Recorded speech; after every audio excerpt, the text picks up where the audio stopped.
Comment jouer comme Erling Haaland? On va voir ça tout de suite sur Foot Détermination. Lorsque tu réalises contrôle-frappe, ça ne doit pas prendre plus de 2 secondes.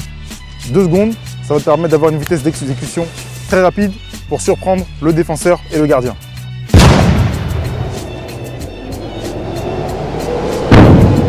Tu es dos au jeu, tu décroches le ballon, ton coéquipier te fait la passe.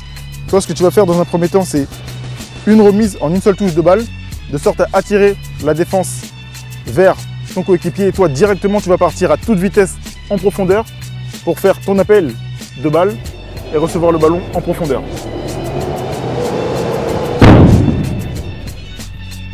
Et en tant qu'attaquant, tu dois jouer avec tes épaules et jouer avec ton corps.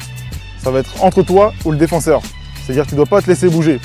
Tu es en phase offensive, il y a un défenseur qui est près de toi, tu lui mets un coup d'épaule pour pouvoir poursuivre ton action.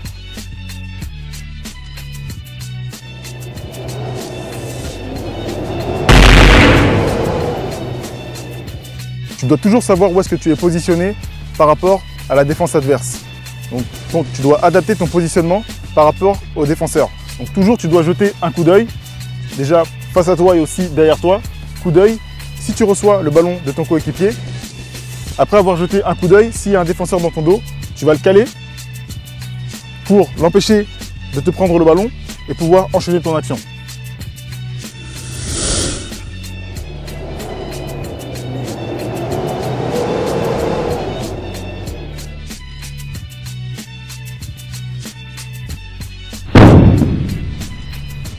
Tu as le ballon dans les pieds, il y a un défenseur face à toi.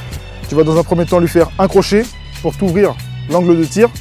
Et tu vas faire comme si tu regardais la lucarne côté ouvert.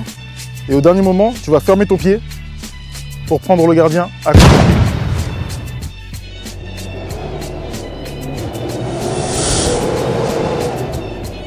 Tu as le ballon dans les pieds, en pleine vitesse. Il y a un défenseur dans ton dos qui veut te prendre le ballon derrière toi. Ce que tu vas faire pour l'empêcher de te prendre le ballon, c'est que tu vas couper sa course, balle au pied, de sorte à ce que s'il te touche, tu tombes par terre pour obtenir soit un penalty ou bien un coup franc dangereux, ou bien la deuxième solution, c'est qu'il est obligé de te laisser passer au risque de faire faute, ce qui va te permettre d'ajuster le gardien. En tant qu'avant-centre, au-delà de marquer des buts, tu dois aussi être capable de pouvoir jouer en déviation et être un point d'appui pour tes partenaires. Tu reçois un ballon de ton coéquipier, tu dois être capable de caler le défenseur derrière toi, de sorte à faire remonter ton bloc et jouer en déviation.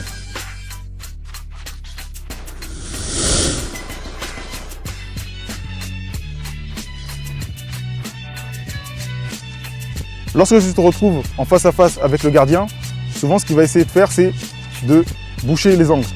Il va t'empêcher de tirer côté intérieur et il va aussi t'empêcher de faire un intérieur de pied. Donc toi, ce que tu vas faire pour pouvoir le surprendre, c'est un piqué, de sorte à le lober. Pour cela, tu dois prendre le ballon par en dessous, du bout du pied, et piquer le ballon pour lober le gardien.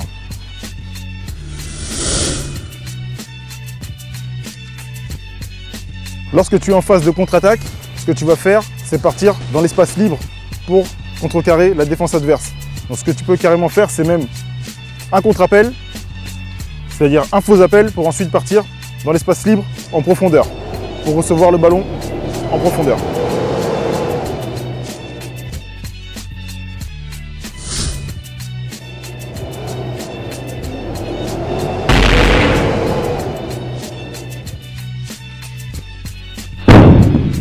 En tant que buteur, tu dois toujours avoir l'ambition de marquer et d'aller de l'avant. Tu dois prendre chaque opportunité comme une occasion de marquer ou bien d'être décisif.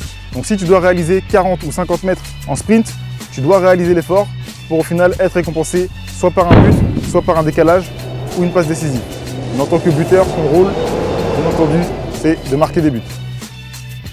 Comment évoquer Haaland sans parler de son jeu de tête et son jeu de volée exceptionnel? Extension parfaite, timing parfait, équilibre parfait. Si tu veux connaître l'état d'esprit des plus grands champions comme Haaland, j'ai créé pour toi un e-book offert que tu trouveras en description. Bon entraînement champion et par-dessus tout, prends du plaisir. Force!